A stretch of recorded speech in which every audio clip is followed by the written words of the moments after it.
మహాఘనుడా యెహోవా, మనోహరుడా యేసయ్యా.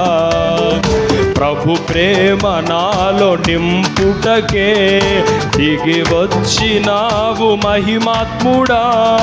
త్రిత్వమై జీవించువాడవు, కీర్తించి మహిమ పరతును, స్తుతించి ఆరాధింతును. నీకే నా ఆరాధన, హల్లెలూయా. ఎలోహీం నీవే, ఎల్ షద్దాయ్ దేవుడవు, ఎబినేజరువు నీవే. స్తుతి ఘనత మహిమ నీకే. మహాఘనుడా యెహోవా, మనోహరుడా యేసయ్యా.